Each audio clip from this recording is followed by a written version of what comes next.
नमस्कार दोस्तों, मैं हूं आपके साथ खुशबू गैरोला और ये है आपका अपना पसंदीदा कार्यक्रम हमारे मेहमान। दोस्तों, सफल लोगों के पीछे की उनकी कहानी, उनका संघर्ष ही असल में प्रेरणादायक होता है और इसीलिए इस कार्यक्रम के जरिए हम आपको उन खास मेहमानों से मिलवाते हैं जिनसे आप प्रेरणा ले सके।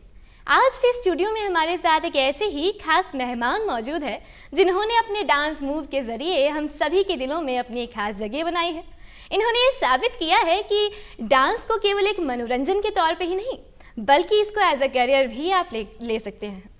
दोस्तों, आज ये मेहमान हमारे साथ मौजूद है, इनको आप कई रियलिटी शोज़ में देख चुके हैं। हाँ जी, आप इनको टीवी में देख चुके हैं और साथ ही ये एक बहुत ही फेमस यूट्यूबर हैं। यूट्यूब में इनके 9 लाख से ज़्यादा सब्सक्राइबर्स हैं और वीडियोज़ के व्यूज़ की बात करें तो वो तो मिलियंस में हैं। तो दोस्तों, चलिए आपको मिलवाती हूँ एक ऐसे कलाकार से जिन्होंने माधुरी दीक्षित और लुइस चैलेंज जैसे फेमस डांसर्स को अपने जादुई डांस से अपना बना लिया। तो चलिए मिलवाती हूँ हमारे प्रोग्राम के खास मेहमान अनूप जी से। नमस्कार सभी को, पहले तो मेरा नमस्कार and thank you so much मुझे यहाँ पे आज इनवाइट करने के लिए। अनूप परमार जी, बहुत बहुत स्वागत है हमारे आज के कार्यक्रम में आपका। और वैसे तो बहुत सी बातें हम आज करेंगे, पर सबसे पहले जो शुरुआत किसी भी सफ़र की होती है वो बहुत अहम मानी जाती है। सफलता की और एक आपका पहला कदम वो होता है, तो वहाँ से शुरू करेंगे। आपकी डांस की जर्नी की शुरुआत किस तरह हुई? ठीक, तो पहले तो मैं बिलोंग करता हूँ गोपेश्वर चमोली डिस्ट्रिक्ट से और मेरा जो विलेज पड़ता है वो लास्ट इंडियन विलेज माणा बद्रीनाथ से जो 4 किलोमीटर्स आगे है, तो वहाँ से मैं बिलोंग करता हूँ। और मैंने अपनी स्टडी जो है वो गोपेश्वर SGRR से करी है, ठीक है। 5th तक मैं वहाँ पे पढ़ा हूँ और उसके बाद मैं जब देहरादून आया तो यहाँ से मेरा जो है डांस की जर्नी शुरू होती है। यहाँ पे भी आने के बाद 2 साल तो मेरे को ऐसे ही लग गए यहाँ पे एडजस्ट होने में। फिर उसके बाद जब मैं 8th क्लास में आता हूँ तो मेरा सर्कल ही मुझे ऐसा मिलता है आसपास कि वो लाइक हम लोग जैसे गेम्स वगैरह पीरियड के मैं खेलते थे ऐसे ही, तो लड़के वहाँ पे डांस की कोई प्रैक्टिस कर रहा है, कोई स्टंट्स कर रहा है, लाइक बी-बॉइंग बोलते हैं हम लोग, ब्रेकिंग। तो मैं उसे बता रहा हूँ आपको, स्टंट्स करते थे, हाथ पे ऐसे खड़े हो गए लाइक ऐसे। तो उनको देख देख के मेरे को भी लाइक अंदर से एक वो हुआ कि यार ये मुझे भी करना चाहिए। तो मैंने उनके साथ दोस्ती बनानी शुरू करी, धीरे धीरे उनके साथ करते करते प्रैक्टिस। फिर हम लोग पार्क में प्रैक्टिस करने लगे और उसके बाद धीरे धीरे हम लोग साथ में जैसे ट्यूशन जाते थे, तो उसके बाद हम लोग ट्यूशन के बाद प्रैक्टिस कर रहे हैं और लाइक पार्क से ही हमने मतलब अपना जर्नी स्टार्ट किया है। अच्छा, तो स्कूल में क्या सिर्फ आप उनके साथ प्रैक्टिस करते थे पार्क्स और स्कूल्स में, या फिर स्कूल में स्टेज परफॉर्मेंस भी आपने दिए? स्टेज में भी मैंने परफॉर्म किया, लेकिन उस टाइम मैं तैयार नहीं था ना। मैं उस टाइम अपनी बिगनिंग कर रहा था, स्टार्टिंग कर रहा था अपने डांस की जर्नी की। तो उस टाइम मैं प्रैक्टिस कर रहा था, लाइक उनसे सीख रहा था, थोड़ा बहुत वीडियोस देख ली। तो मेरे को इतनी नॉलेज नहीं थी डांस के बारे में और घर में जब बोलता था कि मुझे सीखना है तो अलाउ करते नहीं थे। तो कुछ टाइम मैं ऐसे करता रहा, लाइक पार्क में मैं प्रैक्टिस करता रहा। तो स्टेज पे उस समय कुछ आपने परफॉर्मेंसेस किए, बट बहुत ज़्यादा नहीं, उस स्टार्टिंग में मैंने किया ही नहीं बिल्कुल, क्योंकि मैं प्रिपेयर नहीं था ना उसके लिए। हाँ, उसके लिए थोड़ा सा मेरे को टाइम चाहिए था। और जैसे कि आपने बताया कि घर में जब आपने बताया डांस के लिए, अच्छा, तो क्या रिएक्शन रहा? मतलब पूरी सीधे तरीके से मना कर दिया या बोला कि चलो थोड़ा बहुत कर लिया जाए? नहीं, अब जैसे कि हम लोग अब टिपिकल पहाड़ी हैं तो इतने जल्दी से वो नहीं रहता, भरोसा नहीं रहता इन चीज़ों में कि अब लड़का ये भी करता है। यहाँ सब ने यही सुना है, डॉक्टर इंजीनियर, हम भी वही सुनते आ रहे हैं बचपन से। अब मेरे को एक अलग तरह का कीड़ा लग गया, तो वो घर वालों को वो समझ में नहीं आया कि ये डांस क्या, मतलब हमने टीवी में देखा, मैंने भी टीवी में देखा था। तो उन्होंने मतलब मेरे को मना कर दिया, बोला पढ़ाई कर ले, कुछ नहीं होता इन सब चीज़ों से। तो मतलब ठीक है, तो मैं चुपके से करता रहा उन्हें बिना बताए। अच्छा, मतलब डांस को छोड़ा नहीं? हाँ, आपने छोड़ा नहीं, मैंने छोड़ा नहीं, क्योंकि मेरा तो एक वो था कि मेरे को उनको पूछना था कि मुझे सीखना है। अगर वो सिखवा भेजते हैं मुझे सीखने के लिए तो मैं सीखूंगा। पर उन्होंने मना कर दिया डायरेक्ट, बोल दिया नहीं करने की ज़रूरत है, पढ़ाई करो। तो ऐसा हो गया, तो मैं पर चुपके से करता रहता था। अच्छा, चुपके से करते रहते थे। हाँ। फिर आगे जाकर मतलब आपने जब स्कूल कर लिया उसके बाद क्या आपने कहीं से डांस क्लासेस ली, जैसे कि अक्सर लोग करते हैं कि डांस सीखने के लिए और गहराई से वो जाते हैं क्लासेस? मैंने क्लासेस, मैं अपना टीचर यूट्यूब को मानता हूँ। मैंने यूट्यूब से काफ़ी कुछ सीखा है। उस टाइम पे जब मैंने स्टार्ट किया था ना, तब साइबर कैफ़े जाते थे हम लोग, 20 रुपये में 1 घंटा वहाँ पे मिलता था हमें टाइम। तो वहाँ से ना मेरा भाई मेरे लिए वीडियोस लाता था, तो उसको पता था जस्ट मैं उसको, जैसे मम्मी लोग शाम को घूमने चले गए तो मैं ना अपना प्रैक्टिस करता था बिल्कुल पसीने से दरबतर हो रखा हूँ, पार्क से करने के आने के बाद। तो मैं वहाँ पे उस टाइम पर मेरा ये था कि जैसे मेरे भाई मेरा जो वीडियो लाएगा ना, मैं जब तक उसे सीखूंगा नहीं तो मैं और वीडियोज़ नहीं लाऊंगा। तो वो मेरे लिए साइबर कैफ़े जाता था। जैसे मेरे पास कुछ पैसे बचे होंगे तो मैं उसको बोलूँगा 20 रुपीज़ ही है 1 घंटे के लिए, मेरे लिए भी तो वीडियोज़ ले आइए उस पेन ड्राइव में। तो मेरे लिए लाता था। मैं जब तक उस चीज़ को सीखता नहीं था तब तक मैं लगा रहता था, मतलब एक चैलेंज की तरह। हाँ, मतलब मेरे को पसंद आता था काफ़ी कि मुझे सीखना है। और आपस में फ्रेंड्स में भी हमारा ऐसा रहता था, कोई कहीं सीखा नहीं था, ट्रेनिंग नहीं ले रहा था, लेकिन जब हम लोग मिलते थे, तूने क्या नया सीखा, तूने क्या नया, तो एक चैलेंजिंग एक सर्कल बन गया था मेरा कि नया दिखाना है कुछ, जी। तो ऐसे करके। अच्छा, तो यहाँ पे तो आपको बहुत सारी प्रॉब्लम्स आई, मुश्किलें आई रास्ते में, तो ऐसा कब हुआ जब आपने सोचा कि अब मैं इसमें बहुत अच्छा कर रहा हूँ, मुझे यहीं आगे बढ़ना है? वो चीज़ मुझे तब आई समझ में, स्टार्टिंग के 1-2 महीने में, 1-2 साल में कुछ नहीं हुआ, मतलब मैं जस्ट प्रैक्टिस कर रहा हूँ। फिर जब से मैंने स्टेज पे चढ़ना शुरू करा, फर्स्ट टाइम था मेरे स्टेज पे चढ़ना, वो भी मैं फर्स्ट टाइम कहाँ चढ़ा था, DAV कॉलेज पे, ठीक है, मैं वहाँ के स्टेज पे चढ़ा था फेस्ट में। तो फर्स्ट टाइम थोड़ा डर भी लग रहा था वो, पर जो क्राउड का एक रिएक्शन था, वो मेरा फर्स्ट परफॉर्मेंस था, और उसने मेरे को इतना बूस्ट किया कि मुझे लगा कि अब मुझे करना चाहिए। उस टाइम पे मेरी न्यूज़पेपर में भी फ़ोटो आई थी, है ना, और फिर उसके बाद मैंने बोला अब इसको शुरू करते हैं, पर फिर भी घर वालों को इतना पता नहीं था, वो मना करते थे। तो मेरी न्यूज़पेपर में फ़ोटो देखी कि भाई ये क्या है, क्योंकि मैं ट्यूशन वगैरह जाता तो ये कर रहा है करके, मैंने नहीं पापा थोड़ा बहुत चलता है ऐसे ऐसे करके, तो टाल दिया मैंने। फिर ऐसे हुआ स्टार्ट, मतलब मेरा फिर धीरे धीरे रियलिटी शोज़ के भी ऑडिशन देता रहता था मैं। फिर एक रियलिटी शो में आया, तो उसके बाद घर वालों ने देखा, थोड़ा बहुत उन्हें भरोसा हुआ, और फिर यूट्यूब चैनल मेरा सही चलने लग गया था। मैं यूट्यूब पे ना रेगुलर वीडियोस डालने लग गया था, तो उससे ऐसा हो गया था कि घर वालों को एक वो हो गया था, वो भी सब्सक्राइबर ही थे मेरे। तो जैसे कोई फैमिली से आ रहा है, वो कभी ये नहीं पूछते थे पढ़ाई कैसे चल रही है, वो पूछते थे डांस कैसे चल रहा है। तो ये एक टर्निंग पॉइंट था। हाँ, कि जब लोगों को लगा हाँ, कि अच्छा बस डांस में कुछ करेगा, डांस से ही पूछा जाए, यहाँ से इसकी पहचान बनेगी। आपने यूट्यूब का जिक्र किया, तो यूट्यूब में आपने वीडियोस कब डालनी शुरू की? मैंने यूट्यूब में बहुत पहले से, मतलब मैंने लगा लो उस टाइम पे यूट्यूब का इतना क्रेज़ नहीं था, मैंने स्टार्टिंग से यूट्यूब चैनल बना दिया था। मेरा भाई था, वो टेक्निकली इन चीज़ों में काफ़ी स्ट्रॉन्ग था, तो उसने बोला तेरे चैनल बनाता हूँ एक, ऐसी तू रैंडम डांस कर। मैंने परफॉर्म कर दिया, उसने अपलोड कर दिया। वो एक अपलोड थी, तो वो 1 साल तक वही अपलोड रही, वो चैनल खुल गया, और वो चैनल फिर बाद में अपने आप ही डिसकंटिन्यू को बंद कर दिया हमने। फिर उसके बाद मैंने दोबारा से चैनल खोला, उसमें मैंने प्रॉपर वर्क करा, जैसे मैं 1 महीने में 1 वीडियो डाल रहा हूँ, फिर थोड़ा सा गैप आ गया, तो फिर उसके बाद फिर वीडियो डाल रहा हूँ, मतलब कंसिस्टेंसी नहीं थी इतनी, मैं धीरे धीरे डालता रहा। पर मेरा एक मेन चैनल मैंने बना लिया, और ना मुझे ये पता था कि यूट्यूब मतलब कैसे यूज़ करना है, कैसे व्यूज़ कैसे आते हैं, शेयर करता था व्हाट्सएप में सबों को, इतना रिस्पॉन्स नहीं मिलता था उस टाइम पे। फिर उसके बाद अभी तो आपके 9 लाख से भी ज़्यादा सब्सक्राइबर्स हैं। वही फिर धीरे धीरे वही जैसे जैसे करता रहा। अब ऐसा होता है ना, कॉम्पिटिशन ज़्यादा नहीं होते हैं शहर में, ऐसा नहीं होगा कि हर मंथ आपको कंपटीशन मिलेगा या कुछ। तो मैं उसको एक यूट्यूब में उस तरह से एक प्लेटफॉर्म की तरह से यूज़ करने लग गया कि मुझे यहाँ पे कंसिस्टेंट रहना है, क्योंकि ऑडियंस के लिए ही हम लोग परफॉर्म कर रहे हैं जो आर्टिस्ट है। तो अच्छा रिस्पांस मिल रहा है, अच्छा एक मेरे वीडियो भी वायरल होता है उस टाइम पे, तो मेरे को और बूस्ट मिल गया कि यार मतलब पसंद आ रहा है लोगों को, और लोग अच्छे अच्छे कमेंट्स कर रहे हैं, तो वहाँ से मेरा बूस्ट हो गया, और फिर मैंने लगातार डालना शुरू कर दिया। और कंटिन्यूटी के साथ आप डालते रहे तो लोगों को पसंद भी आया। वो जो आपने अभी वायरल वीडियो का जिक्र किया, ये शायद एक रियलिटी शो का वीडियो था जो वायरल हुआ, तो उसके बारे में भी बताइए कि जब आप रियलिटी शो में गए कैसे एक्सपीरियंस रहा? अभी रिसेंटली मैं गया था इंडियाज़ बेस्ट डांसर में, है ना, उसके सीज़न 2 में गया था। तो मैं जस्ट हर साल की तरह ऑडिशंस देता था। इससे पहले भी मैं एक शो में आ चुका हूँ, बट मैं उसमें इतना हाईलाइट नहीं हुआ था। वो माधुरी दीक्षित मैम का शो था, ठीक है, और उसमें मैं गया था, तो उसमें इतना हाईलाइट नहीं था। और जब मैं इसमें गया अभी 2 साल बाद इस शो में गया, तो यहाँ से मुझे यूट्यूब के थ्रू ही मेरे को कॉल आया था कि तुम्हें परफॉर्म करना है, क्योंकि मैंने यूट्यूब पे अच्छी खासी एक फैमिली मतलब एक क्रिएट कर दी थी सब्सक्राइबर बेस। तो वो लोग डायरेक्ट देख के कॉल मेरे को किया कि आपको ये परफॉर्म करना है। मतलब ठीक है। फिर मैं यहाँ से जाता हूँ दिल्ली में मेरे 2 राउंड्स होते हैं, ठीक है, उसके बाद एक इंटरव्यू भी होता है अलग से, उसको क्लियर करने के बाद फिर मुंबई जाना पड़ता है। मुंबई में भी ऐसा नहीं होती कि डायरेक्ट आपको लाइक शूट पे मिलेगा, उससे पहले भी एक राउंड और होगा। तो जिस दिन हमारा फिर शूट का आया राउंड, तो मेरा गाना भी थोड़ा यूनिक था, मेरा थोड़ा पहाड़ी टच था उस गाने में। और उस गाने में ये है सीन कि वहाँ पे ना मेनली कॉपीराइटेड सॉन्ग यूज़ करते हैं जो बॉलीवुड के होंगे, पर ये ऐसा था, ये थोड़ा सा अलग था। तो उस मेरे गाने के लिए भी काफ़ी पंगे हुए कि मतलब एनओसी लेनी पड़ी, हिमाचली सिंगर ने गाया था, लेकिन गाना बहुत ओल्ड स्कूल है, कांची रे कांची, ओल्ड है काफ़ी, आपका काफ़ी ज़्यादा पुराना है, मतलब मेरे डैडी वगैरह सुनते होंगे अपनी एज में, है ना, देवानंद जी का कांची रे कांची। तो उन्होंने उसको रिक्रिएट किया था। तो मेरा यहाँ से सारा सिलेक्शन हो गया, और वहाँ पे जाके क्या हो गया कि एनओसी की दिक्कत हो रही थी कि इसमें ये तो चलेगा नहीं, क्योंकि उन्होंने अपने तरीके से उसे गाया था। तो वो चीज़ जैसे तैसे करके उनको मेरा परफॉर्मेंस इतना पसंद आया कि इसको दिखाना चाहिए टीवी में। तो उन्होंने उनसे एनओसी ली, मेरा परफॉर्मेंस आया, और वो परफॉर्मेंस इतना बूस्ट गया कि मतलब वो अभी बीच में ट्रेंड भी चला था इंस्टाग्राम पे, हर किसी ने परफॉर्म किया उस पर। लाइक इंडिया में ही नहीं, पूरे इंडिया में नहीं, इंडिया के बाहर भी मैंने देखा अफ्रीकन लोगों ने मेरे स्टेप्स को कॉपी कर रखा है, सब कांची रे कांची ये वाला, मतलब पूरा मूव मतलब बहुत फेमस हो गया था। तो वहाँ से मेरे को बहुत ज़्यादा एक अच्छा बूस्ट मिला। और मुझे ऐसा लगता है कि अब जैसे मैं रियलिटी शो में जाता हूँ, तो एक विनिंग वो होती है ना परफॉर्मेंस, वो मेरे लिए मेरा ऑडिशन का ही विनिंग परफॉर्मेंस था।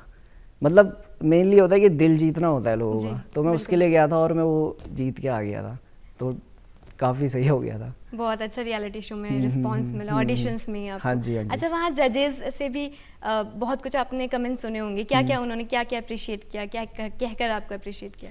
मेरे को मैंने टेरेंस सर को टीवी पे देखा था पहले से। मेरा सपना था कि ड्रीम था कि उनके सामने परफॉर्म करूं। डीआईडी आता था जब से, बचपन से ही मैं देख रहा था टीवी, जब से डीआईडी शुरू हुआ था डांस शोज, तो उनके सामने परफॉर्म करना। गीता माँ है वहाँ पे, मलाइका मैम थी, तो टेरेंस सर ने स्टैंडिंग ओवेशन दी थी मुझे और उन्होंने कहा था कि लाइक मैं फ़ैन हूँ आपका। उन्होंने मेरे को अपना फ़ैन बोला, तो मेरे लिए वही मतलब बहुत बड़ी बात हो गई थी। तो वो मोमेंट काफ़ी अलग था जो सर ने बोला। और अगर हम रियलिटी शोज़ की बात करें, अगर वैसे आप स्टेज परफॉर्मेंस कर रहे हो तब तो ऑडियंस रहती है सामने, लेकिन वहाँ पर रियलिटी शो में जब आप पार्ट लेते हो, कैमरेज रहते हैं हर तरफ, तो क्या एक्सपीरियंस में आपको अंतर नज़र आया कि एक नॉर्मल ऑडियंस के सामने परफॉर्म करना और एक रियलिटी शो में जब आप जाते हैं वहाँ परफॉर्म करना?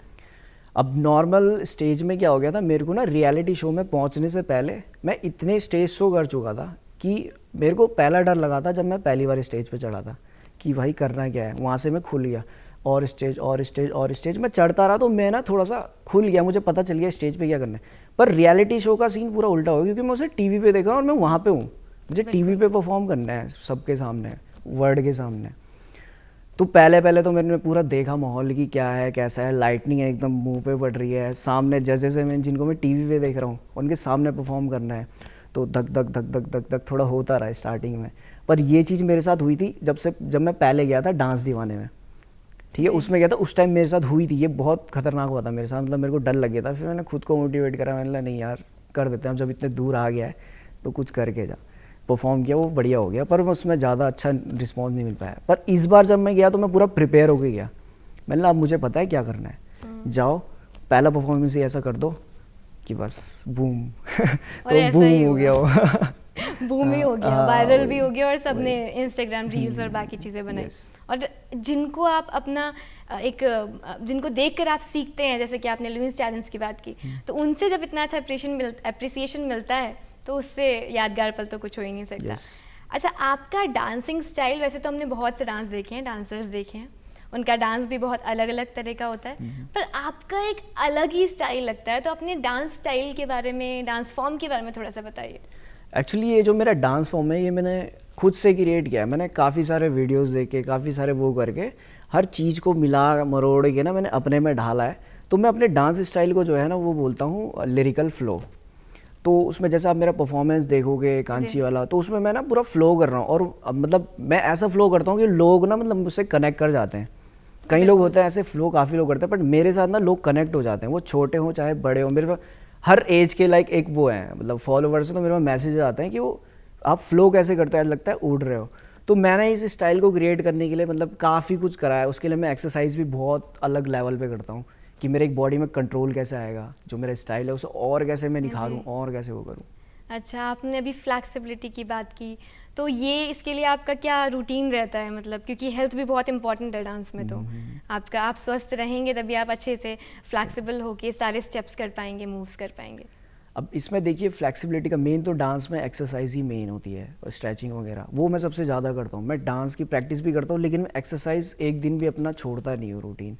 मैं भी शायद यहाँ पे भी आया तो उससे पहले मैं वर्कआउट करके आया हूँ, तो ऐसा है मेरा सीन, मतलब मैं बिना एक्सरसाइज के नहीं रह सकता। सुबह मॉर्निंग उठूँगा तो मेरे को कुछ पुशअप मारना शुरू कर दूंगा, ये ऐसे कुछ होता है, मतलब बिना एक्सरसाइज की ना बॉडी ना बहुत थोड़ी टाइट सी लगती है, अकड़ी हुई सी लगती है। तो अब वो मैं करते करते ना मेरे को आदत सी हो गई है। तो एक्सरसाइज अब मुझे ऐसा लगता है कोई भी अगर इस टाइम पे डांस कर रहा है ना, उसको ज़्यादातर अपने एक्सरसाइज पे वर्क करना चाहिए, क्योंकि आपकी बॉडी में स्टिफनेस होती है ना, उसको पहले ख़त्म करोगे तब जाके आपका एक स्टाइल क्रिएट होगा डांस में। तो एक्सरसाइज बहुत ज़्यादा ज़रूरी है। और आपने अपना एक अलग स्टाइल, हाँ जी, हाँ जी। क्या कहते हैं आप, कुछ नाम दिया आपने अपने स्टाइल को? Lyrical flow. लिरिकल फ्लो, हाँ जी। अच्छा, वैसे ये बहुत स्मूथ सा आपका फ्लो जाता है, हमने भी बहुत सी डांस परफॉर्मेंसेस देखी है, तो इसमें आपके स्टेप्स तो परफेक्ट रहते ही हैं, साथ में आपके एक्सप्रेशंस भी बहुत परफेक्ट रहते हैं। तो कितना मुश्किल रहता है इसका कोऑर्डिनेशन मेंटेन रखना कि स्टेप्स भी ना छूटे और एक्सप्रेशंस भी ना छूटे? अब देखिए मैं जब परफॉर्म करता हूँ ना, एक्सप्रेशन के लिए मेरा मेन ऐसा रहता है, मैं जब परफॉर्म करता हूँ तो अब लिरिकल एक ऐसा डांस फॉर्म है ना जिसमें हमको एक एक लिरिक्स हो गया, एक एक बीट सुन के उसको परफॉर्म करना है। तो मैं जब परफॉर्म करता हूँ तो मेरे को ना सामने कुछ नहीं दिखता, मेरे को बस ये मैं विजुअल करता हूँ कि मैं इस गाने का हीरो हूँ, तो मैं उसे कैसे प्रेजेंट करूँ, मतलब एक एक चीज़ मैच होनी चाहिए गाने से। तो वो चीज़ मेरे फिर एक्सप्रेशन में भी आ जाती है कि इस टाइम उसकी फीलिंग क्या है। जो अब जैसे कोई गा रहा है, वो एकदम सैड होके गा रहा है, तो अब मैं उसमें हंसूंगा नहीं ना, तो उसमें मैं थोड़ा उतना सैड हो जाऊंगा जितना चाहिए। तो वो चीज़ एक्सप्रेशन में अपने आप धीरे धीरे धीरे धीरे मैं करता रहा। तो मैं अभी नॉर्मली प्रैक्टिस करता हूँ, तो ऐसे ऐसे ये चीज़ अपने आप होती है मेरे साथ। तो गॉड गिफ्टेड ही है, मतलब वो नेचुरल हाँ, फ्लो के साथ नेचुरल, एक्सप्रेशन बस मैं आ खो जाते जाता हूँ, हैं। खो जाना है बस वाला। हम भी खो जाते हैं वैसे आपके डांस को देखकर। Thank you. बहुत ही स्मूथ रहता है।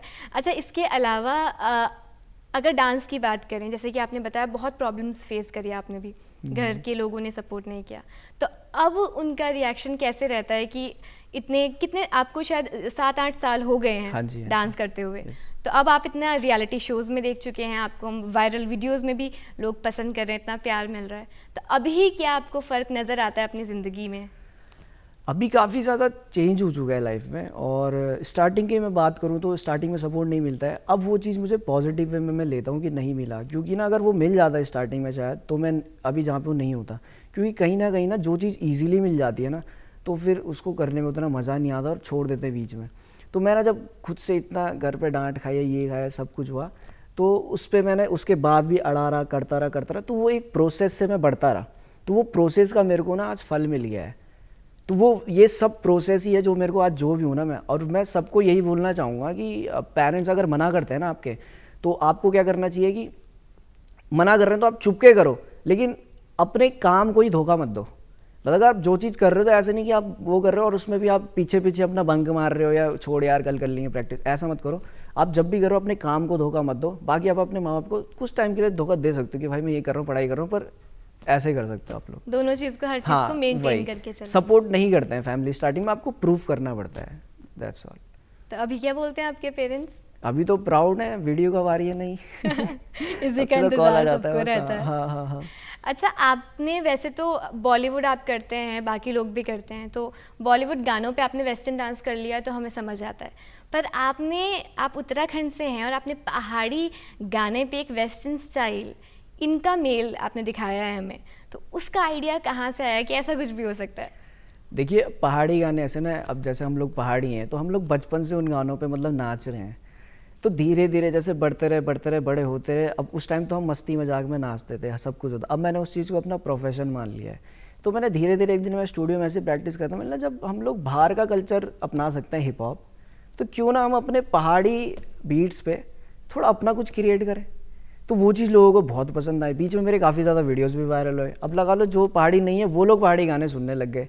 बट कहीं ना कहीं बीच में मेरे साथ ट्रेजेडी भी हुई, वो थोड़ा कल्चर को लेके वो है थोड़ा सा, मतलब यहाँ के जो सिंगर्स हैं उन्होंने थोड़ा बहुत कुछ हो गया था, तब से थोड़ा सा डाउन हो गया था कि मतलब मैंने कोशिश तो करी अपने उससे, अब हम कॉपीराइट का सीन होता है, कई चीज़ें होती हैं, तो थोड़ा एक वो वाला डाउनफॉल हो गया था कि मतलब मुझे करना क्या था और ये हो गया। क्योंकि यहाँ मैंने देखा है कुछ एक दो सिंगर है वो सपोर्ट नहीं करते हैं। वो जैसे कोई देखेगा ना आगे बढ़ते हो, उसको या तो स्ट्राइक दे देंगे अपने गानों में या कुछ। इसलिए मैं जब भी बनाता हूँ ना वो मिलियंस में ही जाते हैं, तो जिसको दिक्कत होती है वो स्ट्राइक दे देता है। तो मेरे साथ ये प्रॉब्लम भी काफ़ी है। तो अब सोच समझ के करना पड़ता है, बट कोशिश ये है कि मैं पहाड़ी कल्चर को ना एक अपने वे में लेके जाऊँ। बस थोड़ा सा सपोर्ट चाहिए, प्यार चाहिए। प्यार तो सबका है, प्यार है, बस सपोर्ट चाहिए जो कल्चर में कर रहे हैं, कल्चर के लिए कुछ। और बाकी दुनिया का तो क्या है, दुनिया में आप जब आगे बढ़ते हैं तो लोग होते ही हैं आपको धकेलने वाले पीछे।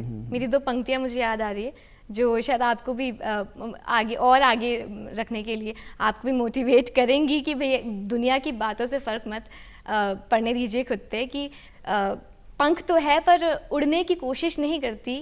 ये सोच है दुनिया की जो उठने की कोशिश नहीं करती। तो दुनिया की सोच, दुनिया का काम है कहना। जब कोई आगे बढ़ता है तो हमेशा रोकने वाले, नकारात्मक सोच वाले लोग आ ही जाते हैं।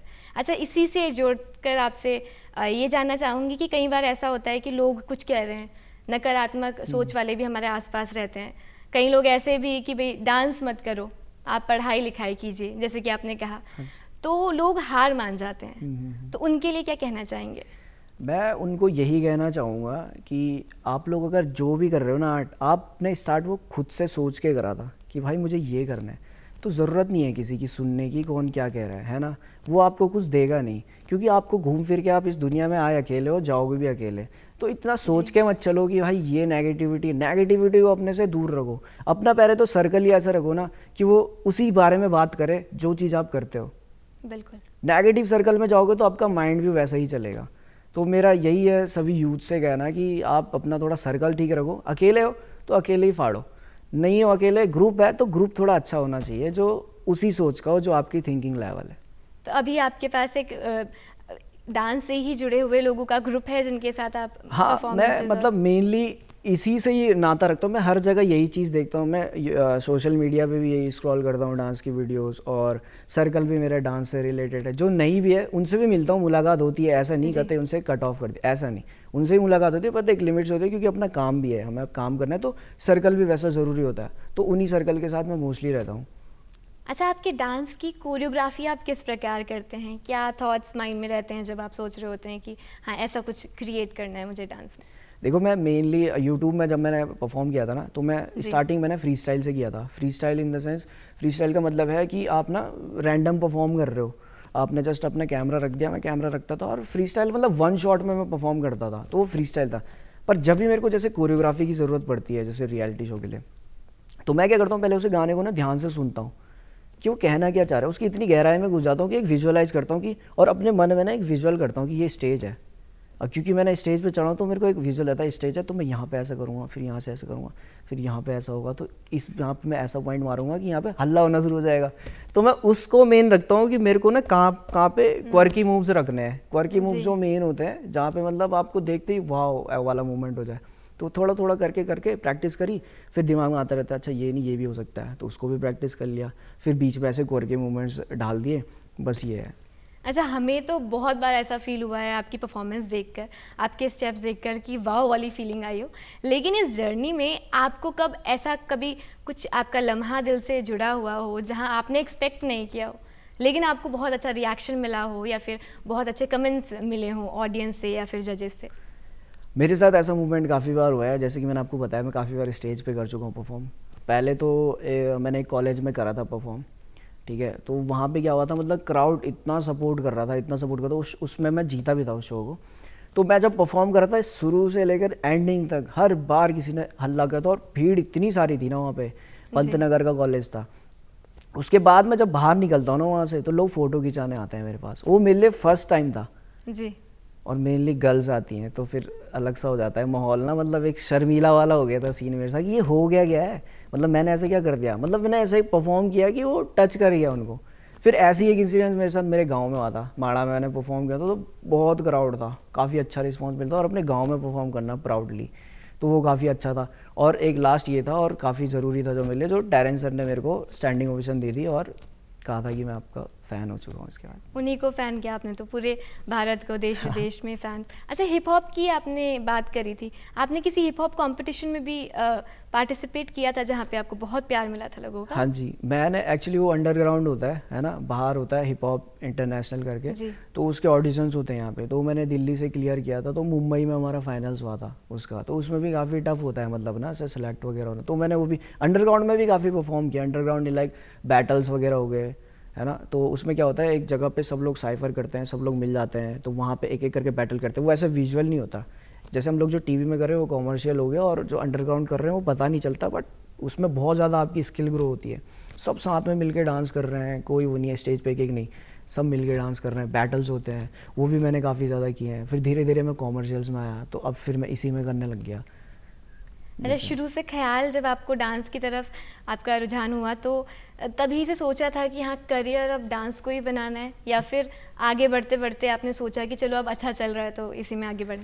नहीं, स्टार्टिंग में मैंने ऐसा कभी नहीं सोचा था कि करियर इसी में बनाना है, बस मुझे ये चीज़ ना बहुत पसंद आती थी। मैं वही तो कह रहा हूँ, शायद वो मेरे लिए इशारा था कि भाई तू इसी के लिए बना है, तो मुझे वो चीज़ नज़र आती थी। मतलब जैसे लोग आज की डेट में करते हैं, गेम खेल रहे हैं, दिन भर गेम खेल रहे हैं, बोर नहीं होता, तो वैसे मैं डांस से था कि मतलब मेरे को डांस जितना ज़्यादा कर लूँ, मेरे को मैं बोर नहीं होता था, या वैसा नहीं होता था कि मतलब भाई अब बहुत ज़्यादा कर लिया या करना है, या इसमें फ्यूचर है या नहीं, फ्यूचर कभी सोचा ही नहीं। वो होता गया फ्लो के साथ, गो विद द फ्लो जिसे कहते हैं ना, वो हो गया मेरे साथ। फ्लो के साथ चलता गया, बस पैशन इतना था कि बस इसको करना है, मुझे खुशी मिलती है। अब एक डांस आर्ट भी एक ऐसा है जिसमें ना आपकी बॉडी भी फिट रहती है और आपका माइंड भी ना एकदम पीसफुल रहता है, जैसे वर्कआउट वगैरह करते हैं, आज की डेट में कितना फ्रस्ट्रेशन है लोगों की लाइफ में, तो वर्कआउट करते हैं तो एकदम फ्रेश हो जाता है। तो हमारे साथ वो डेली का है, मतलब मेरे साथ वो डेली का है, तो कूल रहता है एकदम। डांस है तो लाइफ कूल हाँ है। बस वो वाला है, बस कर रहे हैं फ्लो के साथ। अच्छा, आपने किसको, अगर आपसे जानना चाहें कि किसके डांस को देखकर आपने प्रेरणा ली, या अभी किसके डांस को देखकर आप इंस्पायर होते हैं और कुछ करने के लिए? अच्छा, अभी तो देखो मैं हर किसी को देख के इंस्पायर होता हूँ। आजकल तो बच्चे भी इतना खतरनाक कर दे रहे, कभी कभी उनको देख के भी सीखने को मिलता है। तो मैं हर किसी से आजकल सीख रहा हूँ। बट मैंने जब स्टार्टिंग करी थी, यूट्यूब पे वीडियोस देखे थे, तो मैंने लेस ट्विंस को फॉलो करा था, है ना, बाहर गए वो फॉरेनर्स हैं, तो उनको देख के मैंने स्टार्टिंग करी थी। और उनका जो स्टाइल है थोड़ा हर चीज़, मतलब मैंने डांस तो कॉपी नहीं करा उनका, बट मैंने उनको देखा कि उनका एक वे कैसा है करने का, स्टाइल कैसा है, क्योंकि स्टाइल होना बहुत ज़्यादा ज़रूरी है। उनका वो चीज़ सबसे बेस्ट है, वो वर्ल्ड के बेस्ट में ही आता है डांसर्स में। तो उनको मैंने स्टार्टिंग करी, उनको फॉलो करना, देखना। अच्छा, डांस ही क्यों? आपको क्या लगता है, क्या खास बात नज़र आती है डांस में?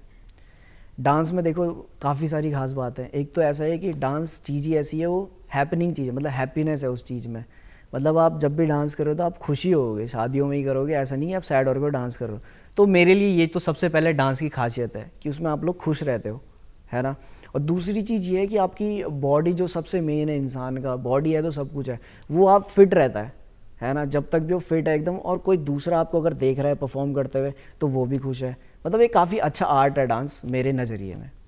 अच्छा, डांस में आपने रियलिटी शोज़ में तो आए हैं, इसके अलावा आपने कहाँ कहाँ लोगों का दिल जीता है? अगर जैसे कि डांस दीवाने की आपने बात की, ये सब तो रियलिटी शोज़ हो गए। आपने लोकल भी, नेशनल लेवल पे भी, इंटरनेशनल लेवल पे भी कहीं आपने पार्टिसिपेट किया होगा, कहीं जगह जीता भी होगा इनाम, उसके बारे में थोड़ा सा बताइए।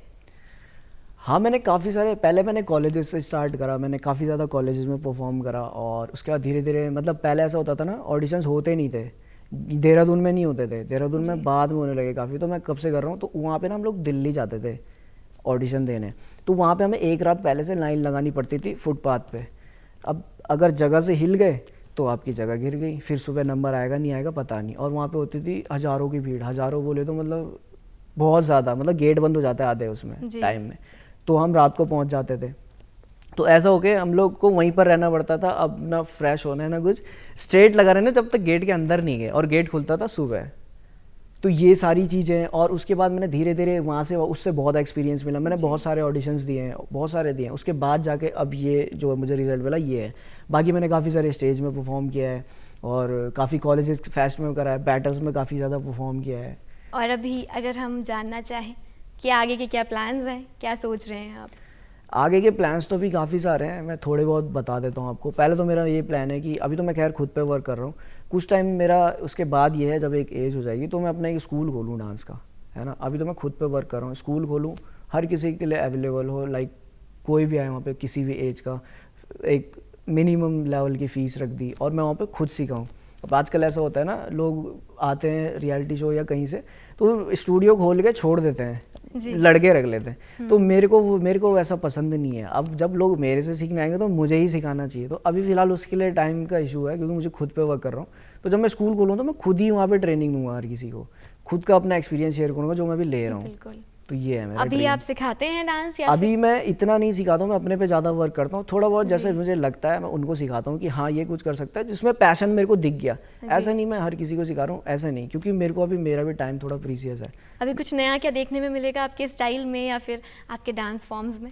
अभी देखिए, मैंने अभी रिसेंटली तो ये करा है, डांस फॉर्म तो मैं कर ही रहा हूँ, धीरे धीरे अपडेट कर रहा हूँ। और उसके साथ जो है मैंने अभी एक ऑनलाइन अपनी वेबसाइट खोली है, और मैंने वो बच्चों के लिए खोली है जिनको सीखना था मुझसे। तो उस पर मैं जब फ्री रहता हूँ तो उस पर वीडियोज़ डालता रहता हूँ, और वो लाइफ टाइम है। उसकी फ़ीस भी बहुत मिनिमम, मतलब हर कोई कर सकता है अफोर्ड ना। तो मैंने उस बेस पे सोच के, क्योंकि मुझे तो सीखने को मिला नहीं था कभी, तो मैं नहीं चाहता दूसरे को दिक्कत हो, तो ईजिली वो चीज़ प्रोवाइड कर रहा हूँ वहाँ पे मैं डाल के। तो वेबसाइट और अगर आखिर में, क्योंकि समय की सीमा है, तो वैसे तो बहुत बातें हैं करने को, पर एक सुझाव जो आप देना चाहेंगे, जो डांस को प्यार करते हैं, इसमें आगे बढ़ना चाहते हैं, उनके लिए, हमारे दर्शकों के लिए एक सुझाव। मैं सभी को यही सुझाव देना चाहूँगा अपने दर्शकों को, कि अगर आप किसी भी डांस को छोड़ के किसी भी आर्ट में कर रहे हो, और अगर आप अभी 18 से नीचे हो और 18 से 25 के बीच में हो, ठीक है, 18 से नीचे हो अगर, तो आपको ना अभी से ना जो भी आप काम कर रहे हो अपने आर्ट में, उसमें लगे रहना चाहिए। अभी ज़्यादा सोचना मत कि मुझे रियलिटी में जाना है, ये करना है, वो ना, बस करते रहना। अब जो 18 से 25 है, उनको मैं ये बोलना चाहूँगा कि जिस चीज़ में आपका पैशन है उसको ना 1 साल करके देखो, 1 साल करके ऐसा करके देखो कि उसमें आप इतने पैशनेट होकर करके देखो कि मतलब आप सब कुछ भूल जाओ। फिर जैसा आप लाइक किसी को, वही जैसे मैं बता रहा था, किसी को अगर गेम दे दो ना हाथ में, वो आप दिन भर खेल सकता है वो बच्चा, पर उसको बोल दो ना कि भाई ये कर रहा है, तुझे काम करना है, वो नहीं करेगा। पर वो पैशन अगर आपके अंदर आ गया ना कि मुझे डांस करना है, उस लेवल पे करना है जिस लेवल पे मैं गेम खेलता हूँ।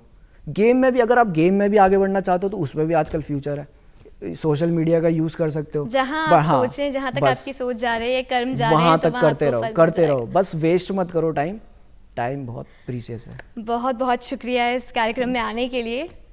दोस्तों, मैं उम्मीद करती हूँ आपको आज का कार्यक्रम बेहद पसंद आया होगा और आपने प्रेरणा ज़रूर ली होगी हमारे आज के खास मेहमान अनूप परमार जी से, कि अगर आप डांस के शौकीन हैं या किसी भी और कला में इंटरेस्ट रखते हैं तो आप उसमें ज़रूर सफल होंगे। बस हार मत मानिए, कोशिश करते रहिए, एक पॉजिटिव इन्वायरमेंट अपने अराउंड रखिए और बस आप बन जाएंगे जो आप बनना चाहते हैं, शायद एक बेहतरीन डांसर। फिर होगी मुलाकात एक नए एपिसोड के साथ, पर तब तक आप रखिए ख्याल और देखते रहिए दूरदर्शन उत्तराखंड। नमस्कार।